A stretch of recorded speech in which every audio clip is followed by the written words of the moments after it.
Alright, welcome back to my channel. This is Aaliyah Brixton, and we are back with another video. Now guys, from the title of this video, I don't want anyone to feel no type of way because the title does say Housewives turn homeless. I don't think that nobody became homeless, but it's a lot going on in this world today, and I really just want to talk about housewives that turned homeless.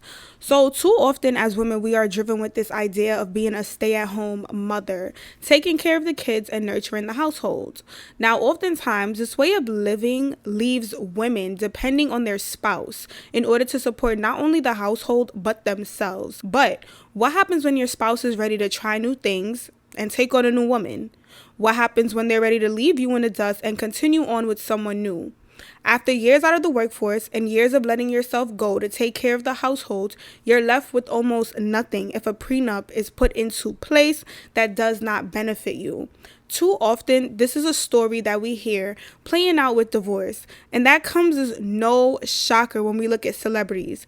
Recently, in the headlines, DJ Mustard and his ex-wife, Chanel Dijon, have been going through this issue where she was requesting $80,000 a month in child support for the 3 children that they share together. So in this video, we're going to focus on 2 main talking points. But before we get into this, I do want us to kind of like understand the difference between child support and spousal support. So according to the Oxford Dictionary, child support is best defined as a court-ordered payment typically made by a non-custodial divorced parent to support one's minor child or children.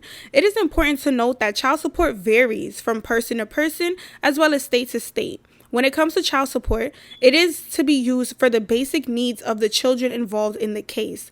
Now, child support also depends on the annual income of the parent along with the amount of children. So now if we look at DJ Mustard, who has an estimated salary of roughly about $1 million per year minimum and a monthly income of about $100,000 per month minimum. With 3 children, his annual support would be about $261,000 per year for 3 children.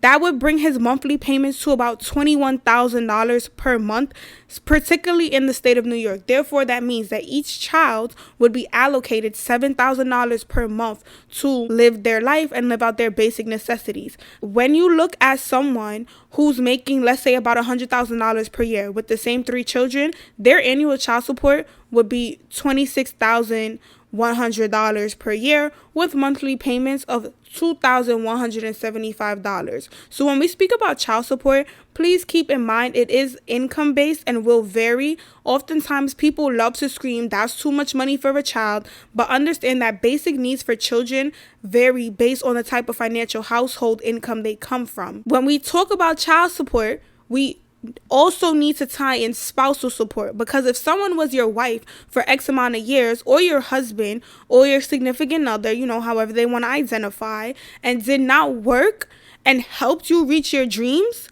oh baby, I surely believe that they should be paid for the time they lost out on in the workforce. Now, as per Oxford Dictionary, spousal support can be defined as financial support that a person is ordered by a court to give to their spouse during separation or following divorce, also known as alimony. The main thing when it comes to alimony is that there is no gender roles involved, and it comes down to financial hardships of the divorcee who worked less or worked none at all during the time of the marriage. Some of the things that come into play for alimony are the duration of the partnerships, age and health, as well as needs, quality of living during marriage, and etc. So we could take celebrities such as Mary J. Blige and Wendy Williams as prime examples of both women when divorced had to pay their husband's way of living. Particularly for Mary J. Blige, between 2016 and 2018, she had to pay her husband, her ex-husband, $30,000 per month just so that he could continue to support his way of living during the marriage. However, obviously, unlike child support, alimony does stop at some point. I'm not sure at which point, but it does stop at some point. However, child support is going to be throughout the duration of the child's life for the time that they need to be supported, roughly, which is typically up until about 18. So now that we understand those two things, I want to tell y'all, children must maintain the same way of living within both households, because this is like always up for debate, where a lot of people are like, especially in the DJ Mustard and Chanel Dijon situation, well, if you can't support the kids financially, then maybe you don't need to be the primary parent. Maybe he should be the primary parent. Let's be so for real.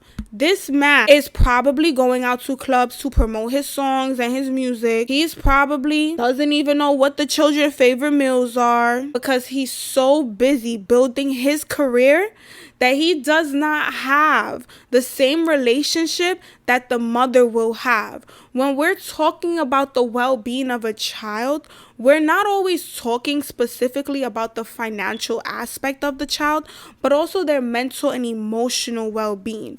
And at the end of the day, if mentally and emotionally this child is better off with the mother, because the mother is who raised them, nurtured them, and took care of them throughout the duration of their life, then that's who the child is automatically gonna want to go with. They're not gonna want to go with the person who's, oh, well, when I turn 16, daddy's gonna buy me a Ferrari, mommy might buy me a Honda.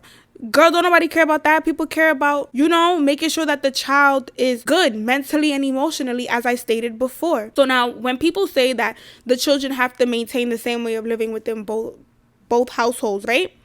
I want y'all to understand. If I was married and we was eating Noble, right? And then we get divorced, what you want me to do? Feed the kids McDonald's? I'm not going to start feeding my kids McDonald's because you chose that you don't want to be with me no more. Boy, get the hell out of here. You better give me some money so that these kids could eat Nobu. Like, you had these children programmed to live a certain lifestyle. They need to continue to live that lifestyle.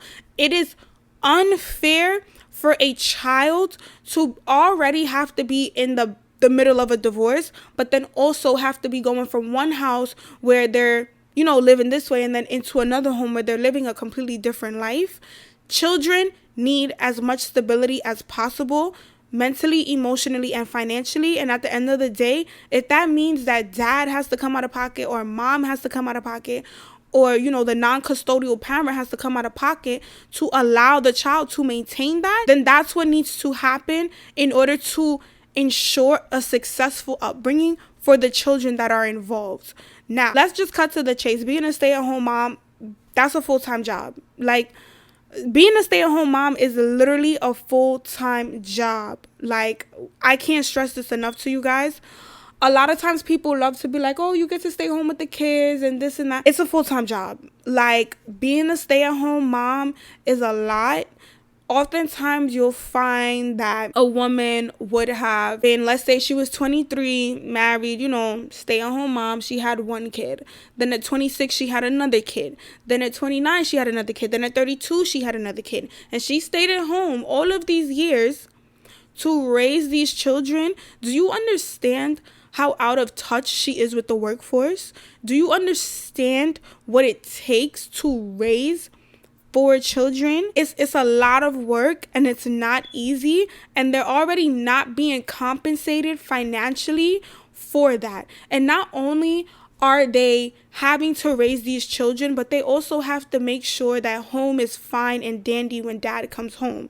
They have to make sure that they're keeping their body up to shape, that they're not letting themselves go, that they're still the woman that this man fell in love with. And a lot of those things are hard as women, because there is only but so much as human beings we can take. And at the end of the day, although there are some people who will discredit the fact that being a stay-at-home mom is a full-time job within itself, it is a full-time job, because a lot of people who are working parents, when they come home to their child for the 5 to 9 lifestyle, they can barely keep up with them. They can barely make ends meet just on the 5 to 9. So imagine a single mom having to do it 24 hours, 7 days a week for more than one child. It's hard and it's not easy, and we should support stay-at-home moms and give them the round of applause that they need. So as you could tell, based on what we discussed in this video, being a stay-at-home mother comes with its own forms of challenges, just as much as working mothers' challenges. However, it is unfair for a man to decide at any moment that he could leave his family behind and start a new one somewhere else and just walk away from his duties as a father. While this is not in every case, it is within most, and to those who it happens to, we need to find a balance and create equality for the children when it comes to living the same quality of lifestyle amongst both parents.